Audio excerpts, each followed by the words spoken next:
छोटा सा आपके लिए इंस्ट्रक्शन है कि साथ में अपनी फेयर नोटबुक और पेन लेके बैठ जाए करो। साथ साथ नोट आपके पास बुक तो है ही, तो जो बच्चा जिसको ये लग रहा है कि भी ठीक है ये क्वेश्चन तो मेरे को आता है, वो साथ साथ अपनी फेयर नोटबुक में निकाल दे उसको, और टाइम बच जाएगा आपका। जो फेयर नोटबुक में निकालने वाला टाइम है वो साथ के साथ यहाँ हो जाएगा, लेकिन पहले समझे जरूर। ये नहीं कि वीडियो के साथ साथ ये टेंडेंसी ना हो कि भाई नोटबुक तैयार हो गई। जिस बच्चे को ये लग रहा है कि भाई ये क्वेश्चन मेरे को आता है, साथ के साथ मैं इसको कंप्लीट कर रहा हूँ, तो भले ही अपनी नोटबुक भी साथ के साथ अपडेट कर ले, लेकिन पहला काम समझना जरूरी है। समझ में पहले आए, समझ में आ गया तो बाद में भी निकाल लोगे। अगर दोनों काम साथ हो सकते हैं तो आपका टाइम बच जाएगा। बाकी और ऑब्जेक्टिव पीछे का आगे पीछे का रिवाइज करने का टाइम आप लोगों के पास बच जाएगा। तो अगर आप ऐसा करना चाहें तो कर सकते हैं।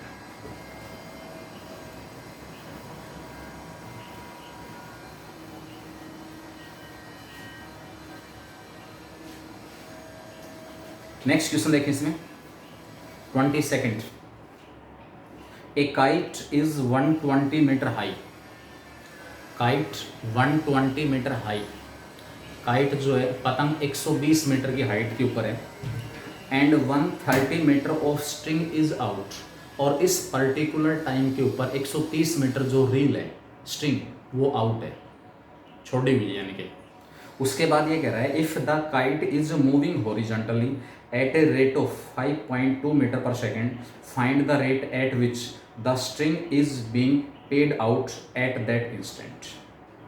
क्वेश्चन हमारे पास क्या दिया हुआ है,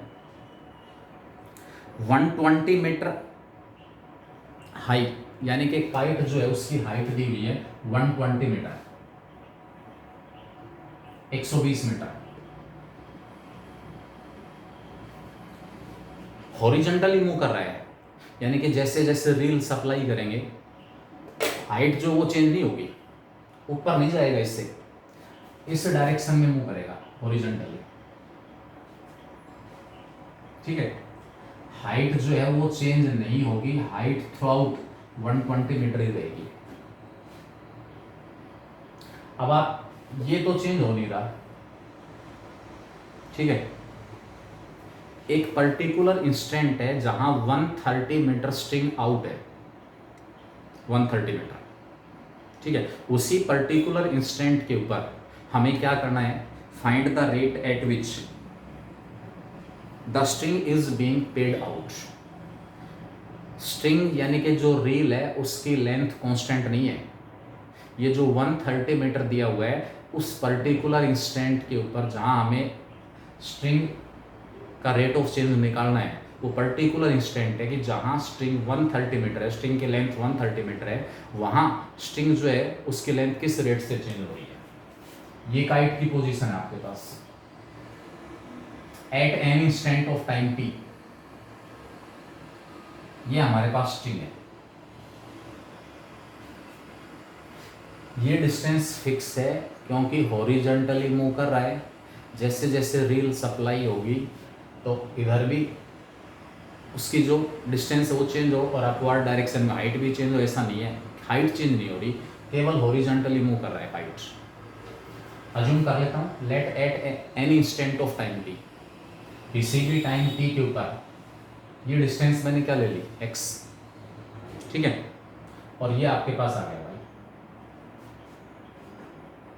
आप कहोगे ये x आपने क्यों लिया, इसका रोल क्या है। हॉरिजॉन्टल डायरेक्शन में मूव कर रहा है, जैसे जैसे यहाँ से रील सप्लाई करोगे, पहले काइट की पोजीशन ये थी, फिर काइट की पोजीशन ये हो गई, उसके बाद काइट की पोजीशन ये भी होनी है। इसका मतलब ये जो x है यहाँ पर इस टाइम पे x ये था, फिर x ये हुआ, फिर x ये हुआ, फिर x ये हुआ। x भी चेंज हो रहा है टाइम के साथ, और हमारे पास जो y है वो भी चेंज हो रहा है। 120 चेंज नहीं हो रहा क्योंकि उसकी हाइट जो है वो फिक्स है। अज्यूम कर लिया मैंने, किसी भी टाइम t के ऊपर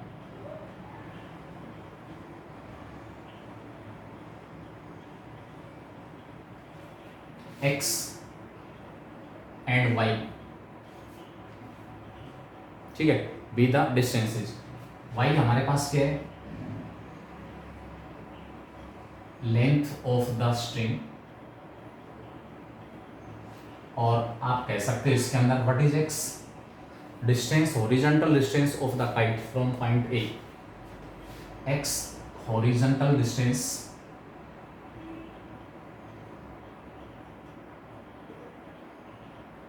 of kite from its initial position.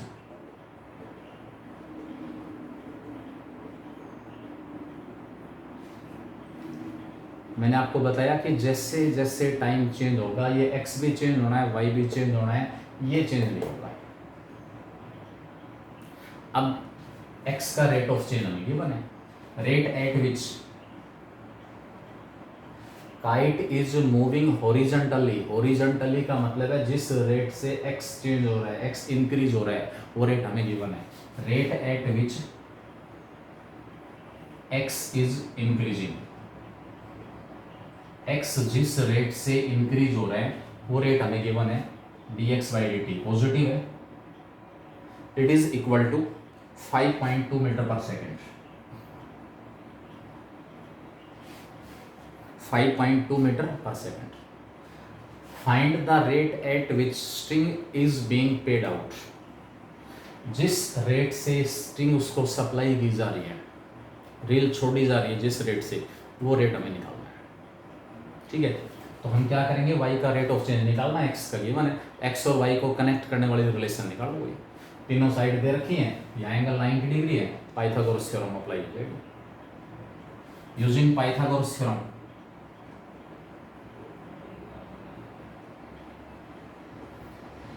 Y square equal to आ गया एक्स स्क्वेयर प्लस में 120 का स्क्वेयर, कर दो differentiate, 2y into D Y by D T, 2x into D X by D T, 2 से 2 cancel, D Y by D T की जो value हमारे पास है वो x upon Y into D X by D T आ गया। D Y by D T निकालना है मुझे, x भी चाहिए, y भी चाहिए और dx बाई डी टी भी चाहिए।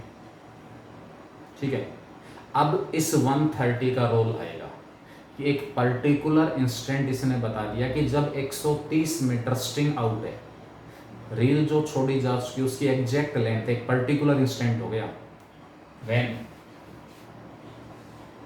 y equal to 130। जब y हमारे पास 130 है तो इस रिलेशन की हेल्प से आपके पास x आ जाएगा। 130 का square 16900 equal to x square plus में 120 का स्क्वायर 144, लेफ्ट में ले आओ। x की जो वैल्यू हमारे पास हो यहाँ से 50 आ जाएगी,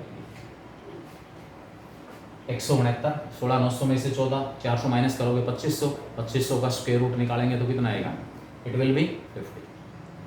यानी कि मेरे पास उस पर्टिकुलर इंस्टेंट के ऊपर जहां हमें इस स्ट्रिंग का रेट ऑफ चेंज निकालना है, जिस रेट से स्ट्रिंग की लेंथ चेंज हो रही है वो निकालना है, वहाँ मुझे x भी मिल गया, मुझे y भी मिल गया और dx बाई डी टी मेरे पास पहले से था ही। मैं वैल्यूज पुट करूँगा, x हमारे पास कितना है 50, y कितना है 130 और dx बाई डी टी कितना दे रखा है 5.2।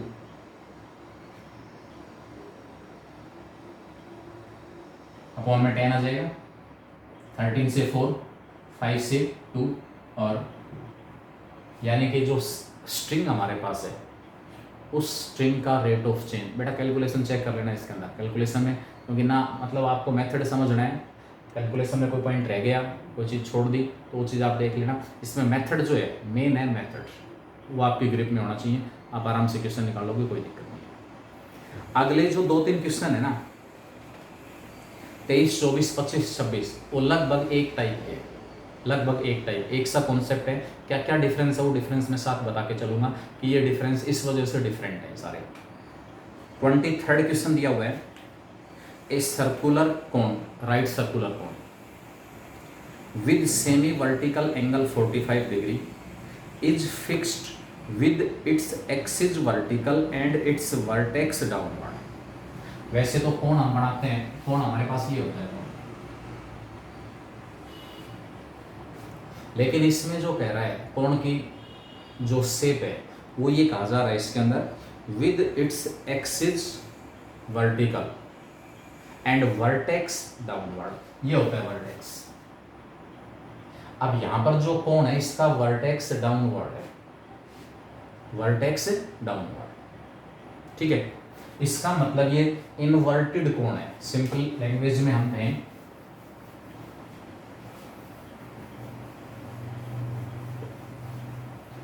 इनवर्टेड कोण ये शेप है।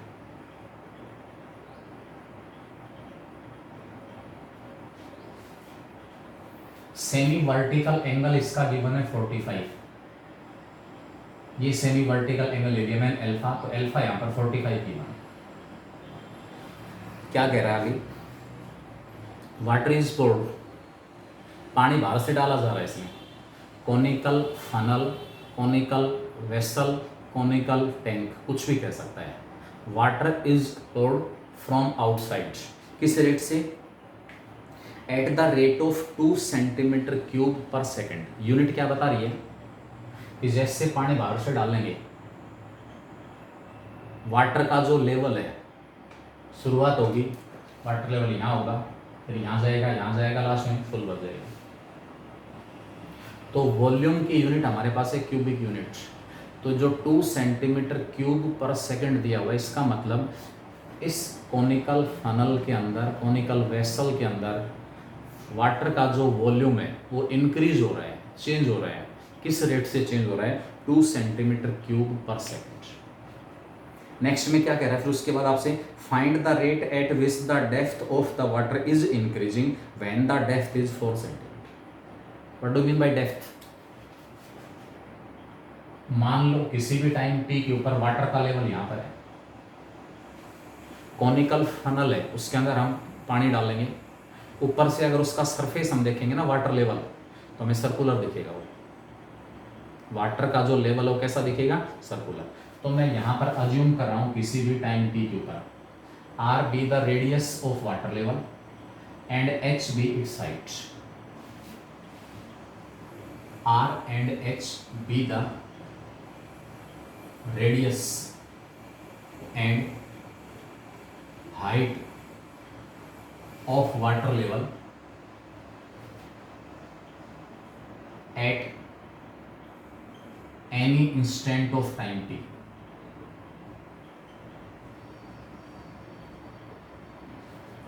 भाई पानी बाहर से डाला जा रहा है किसी भी टाइम टी के ऊपर, मैंने अज्यूम कर लिया वाटर लेवल यहाँ पर है, यानी कि यहाँ तक ये पानी से भर चुका है, वाटर लेवल यहाँ पर है, तो वाटर की डेप्थ कितनी होगी, एच होगी, ये H.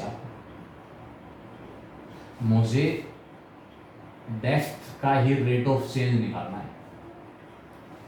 Find the rate at which depth of the water is increasing, कहाँ, when the depth is 4 centimetre. D H by D T निकालना है जब एच 4 है।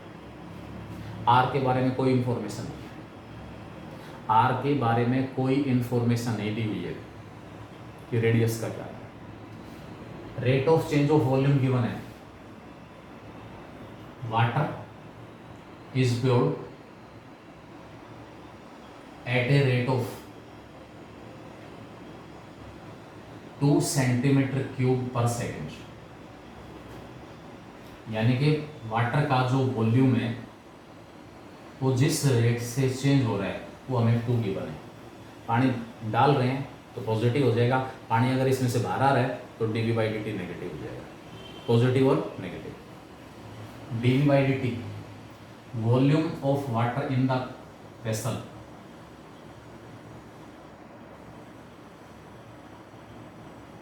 Volume of water in the cone v 1/3 pi r square H.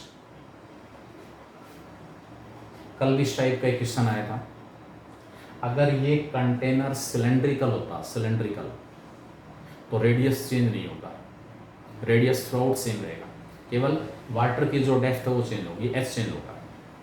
यहाँ तो as the time passes radius भी change हो रहा है और हाइट भी चेंज हो रही है, दोनों चेंज हो रहे हैं, रेडियस और हाइट दोनों चेंज हो रहे हैं। अब ना आर दिया हुआ है ना D R by D T दे रखा है, D V by D T given है और D H by D T निकलवा रहा है। इसका मतलब कहीं ना कहीं मुझे यहाँ से आर का रोल खत्म करना है, आर को एलिमिनेट करना है। कैसे एलिमिनेट करूँ, ट्राइंगल हमारे पास होगी ओ ए बी। अगर सेमी वर्टिकल एंगल दिया हुआ है,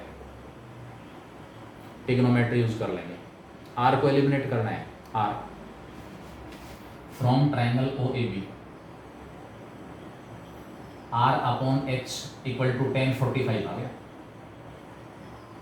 आर अपॉन एच, यहाँ एंगल आपके पास है, आर ये है, एच ये है, अपोजिट अपॉन में adjacent tan theta equal to, यानी कि आर और एच दोनों आपस में इक्वल है। आर की जगह इसमें मैं एच पुट कर दूंगा, तो वॉल्यूम V हमारे पास आ जाएगा 1/3 पाई एच क्यूब।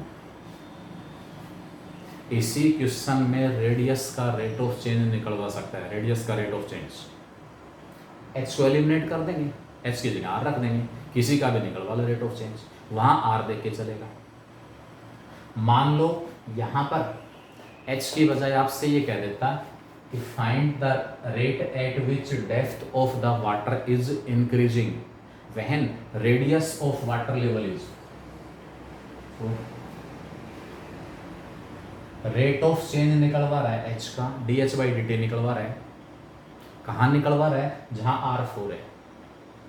अब अगर मैंने v को h में चेंज कर दिया तो यहां से तो जो dv बाई dt आएगा उसकी वैल्यू h के रूप में आएगी। करो डिफरेंस, ये rate of change of volume, rate of change of volume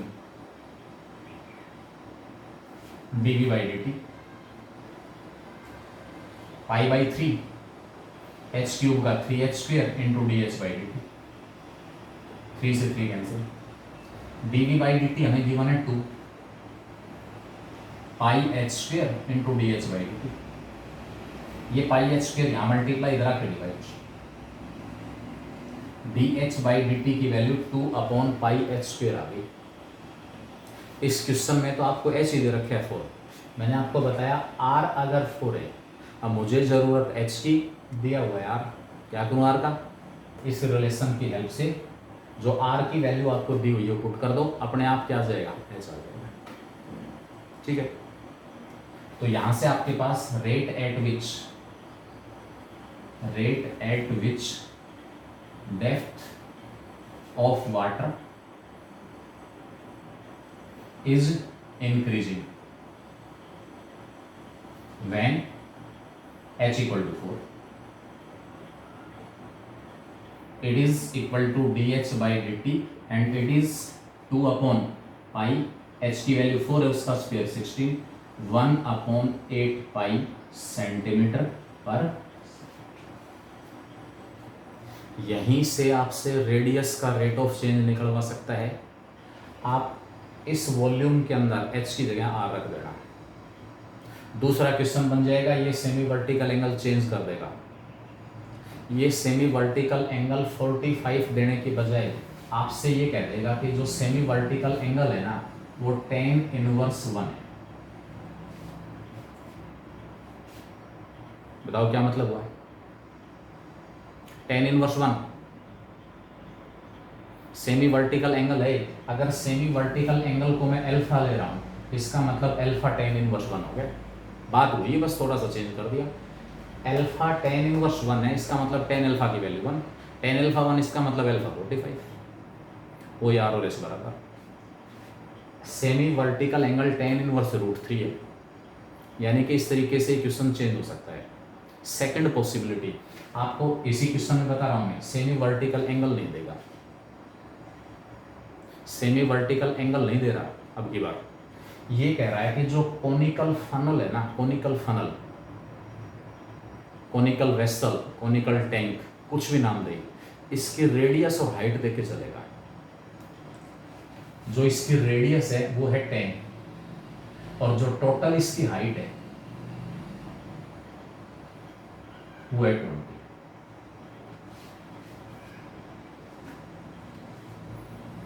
semi vertical angle को रिप्लेस कर दिया इन दो इंफॉर्मेशन से कि जो कॉनिकल टैंक था उसका रेडियस है 10 मीटर सेंटीमीटर जो भी है यूनिट, और उसकी हाइट है 20। बाकी सारा सब कुछ वही है कि पानी इसमें से बाहर से डाला जा रहा है, किस रेट से डाल रहे हैं, 2 centimetre cube per second.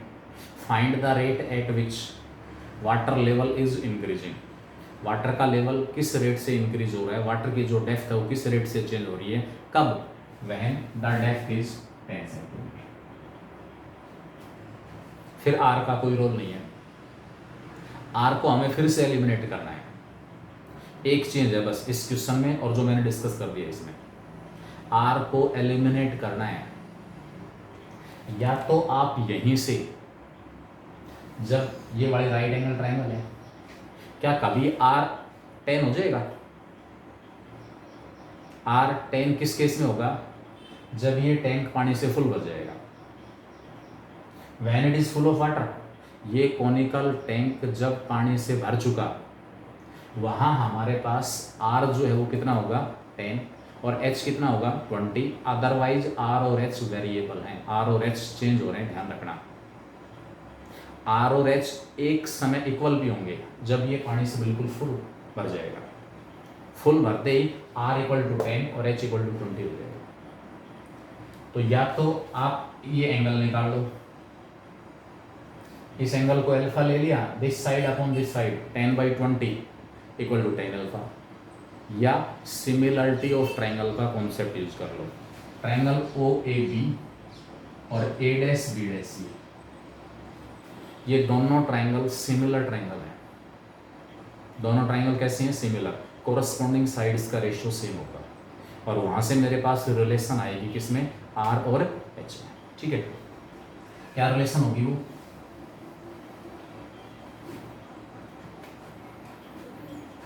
R/10 equal to, ये एच है, ये आर थी छोटे वाले ट्रायंगल में, इसकी कोरस्पॉन्डिंग साइड बड़े वाले ट्रायंगल में ये है।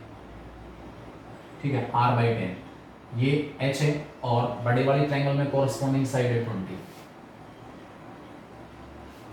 R/10 equal to H/20। R की वैल्यू निकालनी है, R कितना आ गया, H/2।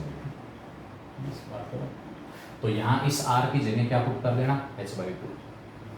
R की जगह H/2 रखेंगे, उसका स्क्वायर है H²/4, ये πh³/12 हो जाएगा, और कोई चेंज नहीं है। क्वेश्चन है अगले जो 2-3 क्वेश्चन है उसमें इस टाइप के क्वेश्चन भी दिया हुआ है। एक 24th और देखें इसमें, 24th 26 से में निकाल लेंगे इसमें, 24th और देख लें। Sand is pouring from a pipe, pipe से मिट्टी डाली जा रही है, पानी की बजाय मिट्टी डाल रहे हैं। At a constant rate of, at the rate of 12 cm³ per second, falling sand forms a cone on the ground in such a way that height of cone is always 1/6 of the radius of this। भी pipe की help से मिट्टी डाली जा रही है, और वो मिट्टी जो है किस रूप में चेंज हो रही है, फॉलिंग सैंड फॉर्म्स ए कोन। कोन का जो रेडियस और हाइट है उसमें एक रिलेशन दिया हुआ है, height of sand cone is always equal to 1/6 times of the radius of this.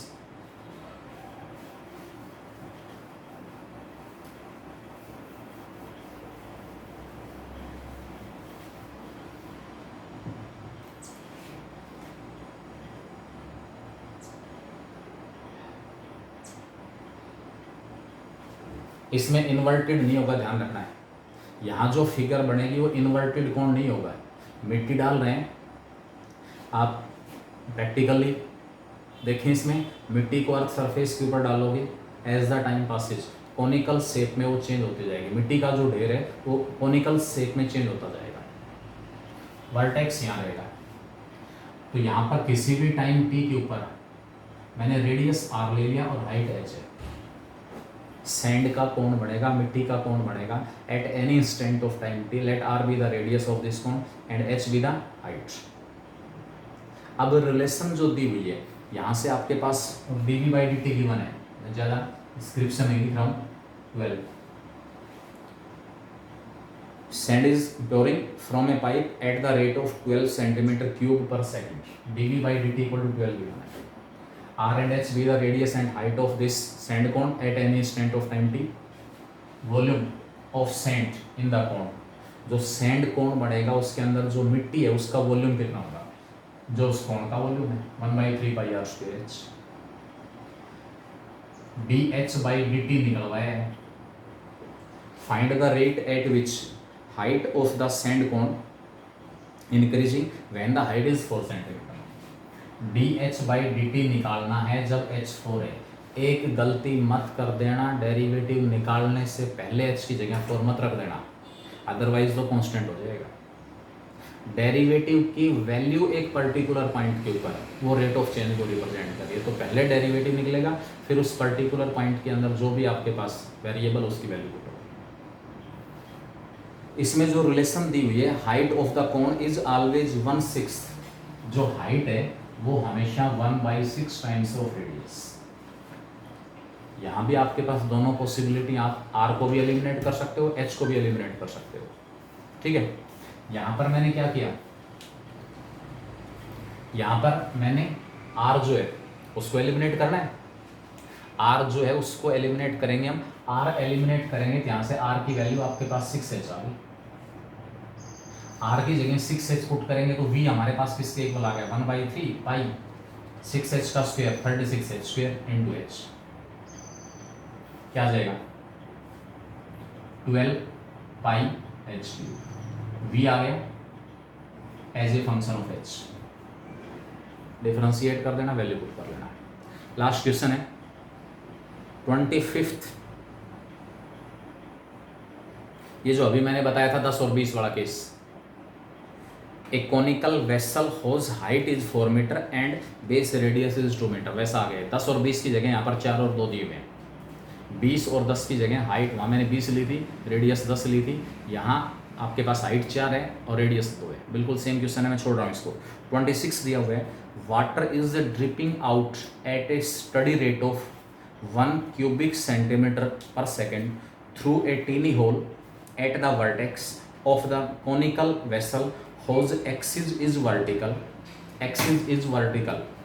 When the slant height of water in the vessel is 4 centimeter, find the rate of decrease of slant height.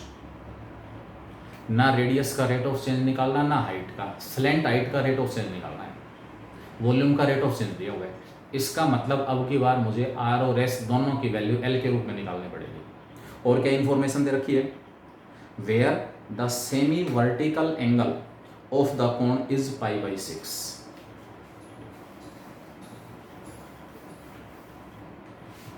Inverted cone है,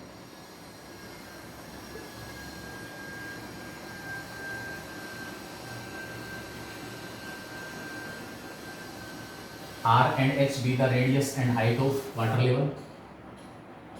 R and H be the radius and height of water level at any time t.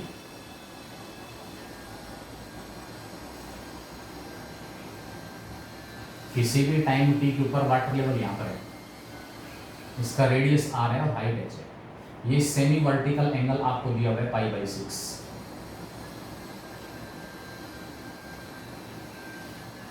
मैंने आपको बताया ना तो r का rate of change निकलवा रहा, ना h का रेट ऑफ चेंज निकलवा रहा। किसका रेट ऑफ चेंज निकलवा रहा है, स्लैंट हाइट का। एज द टाइम पासिस, पानी बाहर से डाल नहीं रहे हैं, through a tiny hole at the vertex. यहाँ वर्टेक्स के ऊपर होल है, उसमें से पानी बाहर आ रहा है। बाहर आ रहा है तो volume goes on decreasing, dV/dt भी नेगेटिव होगा। पानी जब बाहर आ रहा है, R भी चेंज हो रहा है, H भी चेंज हो रहा है और ये L भी चेंज हो रही है। R, H और L तीनों के 3 वेरिएबल हैं, तीनों चेंज हो रहे हैं। ठीक है,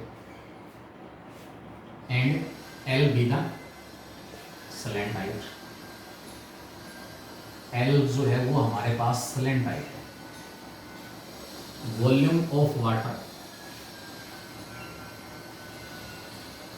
इन द कोन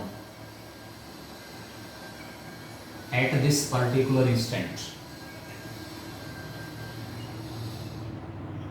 इस पर्टिकुलर टाइम t के ऊपर इस वेसल के अंदर जितना पानी है उसका वॉल्यूम 1/3πr²। अब ना मुझे r की जरूरत ना h की जरूरत, मुझे तो सारी इंफॉर्मेशन l के रूप में चाहिए। l ही गिवन है, dL/dt निकालना है। जब L4, R के बारे में कोई इन्फॉर्मेशन नहीं है, H के बारे में कोई इन्फॉर्मेशन नहीं है। इसका मतलब मैं इस R और H को डिफरेंशिएशन से पहले ही किस में चेंज कर लूँगा, L में चेंज कर लूँगा। R अपॉन L, ये एंगल अल्फा है 30 degree, opposite upon hypotenuse sine 30 1/2, H upon L cos 30 √3/2, R की वैल्यू L/2, H की वैल्यू √3/2L। ये R और H दोनों की वैल्यू उठा के यहाँ पुट कर दो। वॉल्यूम V आएगा 1/3 पाई R का square L²/4 into H √3/2L। V हमारे पास आ गया pi into √3L³ divided by 3 into 4 into 2। V की वैल्यू किसके रूप में आ गई, L के रूप में आ गई। V की जो वैल्यू है वो किसके रूप में आ गई, L के रूप में। अब डिफरेंशिएट करते हैं, dV/dt √3π/24 L³ का 3L² इंटू dL/dt। dL/dt निकालना है। dV/dt, water is dripping out at A study rate of 1 cubic centimeter per second। dV/dt -1 है। dV/dt की जगह हम क्या पुट करेंगे, -1। वाटर इज ड्रिपिंग आउट, पानी बाहर आ रहा है, वॉल्यूम जो लगातार डिक्रीज होगा, ठीक है। इसलिए dV/dt की जगह आप क्या पुट करोगे, -1 पुट। तो dV/dt की जगह हम -1 पुट करेंगे तो यहाँ से आपके पास आ जाएगा -1 इक्वल टू √3π/24 इंटू में 3L² था और साथ में dL/dt। 3 से कैंसिल हो गया, नीचे 8 आ गया। केवल dL/dt 8 इधर आएगा, -8 अपॉन में √3π और L²। कहाँ निकालना है, जब स्लेंट हाइट कितनी है 4 सेंटीमीटर, L की जगह 4 पुट कर दूंगा तो 4 का स्क्वायर क्या जाएगा 16, कितना आ गया 2। dL/dt जो है उसकी वैल्यू आपके पास आएगी -1 upon 2√3π। This negative sign indicates, जो नेगेटिव साइन है वो क्या इंडिकेट कर रहा है कि टाइम के साथ जो स्लेंट हाइट है वो क्या हो रही है, डिक्रीज हो रही है, ठीक है। तो ये आपके पास पहला टॉपिक था। एक्सरसाइज के लगभग क्वेश्चन मैंने इसमें डिस्कस कर दिए। पहला क्वेश्चन है, इसके एग्जाम्पल्स आप लोग निकालेंगे, ठीक है। एग्जाम्पल्स निकालने के बाद अगर एग्जाम्पल में किसी प्रकार की कोई भी दिक्कत आती है तो आप मुझसे शेयर जरूर करोगे कि सर इस एग्जाम्पल में ये प्रॉब्लम है। बेटा जिस टाइम मैंने स्क्रीनशॉट लिया था उस टाइम 25 मेंबर थे, अब 27 है, तो यानी कि 2 बंदे जो हैं, 2 बच्चे एक्स्ट्रा जुड़े हैं, ठीक है। मतलब ये ना हो कि मैं क्रॉस चेक कर रहा हूँ बार बार। क्रॉस चेक इसीलिए करना ज़रूरी है कि क्लास में बच्चे सो तो नहीं रहे हैं, क्योंकि अगर बच्चे सो गए तो फिर टीचर पढ़ाएगा क्या। वीडियो आप लोगों में से मैक्सिमम का ऑफ है, मैक्सिमम का वीडियो ऑफ है। ऐसा ना हो कि क्लास स्टार्ट करके अपना साइड में और कोई काम करो, ऐसा नहीं होना चाहिए। मैं आपको बता रहा हूँ, मैंने कल भी एक रिक्वेस्ट डाली थी शाम के टाइम कि बेटा हमारा मकसद केवल और केवल आप लोगों का बेनिफिट है, कोई औपचारिकता नहीं चाहिए, कोई हमें फॉर्मेलिटी नहीं करनी है कि ठीक है भाई क्लास के सामने बैठे हैं सर और इधर उधर बात हो रही है। कोशिश करें अपना अलग से अकेले बैठें, किसी प्रकार का कोई डिस्टर्बेंस वहाँ पर ना हो। बिल्कुल आपको ऐसा लगेगा कि जैसे हम क्लास में पढ़ रहे हैं। साथ में मैंने बता दिया नोटबुक और पेन लेके बैठें। जिस बच्चे को ये लग रहा है कि भी ठीक है सर जो बता रहे हो तो निकल जाएगा, तो अपना उस टाइम का यूटिलाइजेशन करें कि आप अपनी फेयर नोटबुक में क्वेश्चन निकाल लें साथ के साथ। लेकिन पहले समझना है, उसके बाद अगर टाइम आपको मिल रहा है तो आप साथ के साथ निकाल सकते हो, अदरवाइज बाद में निकालना है। ये मैं केवल इसलिए बता रहा हूँ क्योंकि आगे आपको रिवीजन वाला जो मैटर है 11th वाला अगला जो टेस्ट आपका है उसमें सिलेबस डिफरेंट है, तो उस पोर्शन को रिवाइज करने के लिए भी टाइम हमें चाहिए, ठीक है। वन बाई वन अगर हम बात करें, टाइम तो इतना नहीं है हमारे पास, एक आध मिनट ही है, चलो फिर देखेंगे। ये मीटिंग अपने आप ऑटोमेटिकली डिस्कनेक्ट होने वाली है। मैंने टेस्ट के लिए बोला था, लॉग वाला चैप्टर है, ले लें 3-4 बजे के आसपास। Yes sir. 4 बजे के आसपास, 4 बजे की इंग्लिश की क्लास 3:30 से 4:30 है। Yes sir. और फिजिक्स की सर वो 4:55 पे आती है। सर मैम को पूछ लेते हैं सर, क्योंकि मैम कभी लेती हैं फिर कभी नहीं लेती। शाम की टाइम क्लास कम नहीं है, मतलब मैम लेंगी या फिर नहीं। हाँ तो इंग्लिश वाले सर पूछ के इन्फॉर्म कर देंगे आपको। बेटा, अगर इंग्लिश की क्लास से फ्री हो जाओगे आप 3:30 से 4 या 3 से 4? सर अभी पूछ के बता देते हैं आपको मैम से। चलो मेरे पास एक बच्चा, कोई भी एक बच्चा ग्रुप में इंफॉर्मेशन डाल देना, ठीक है? तो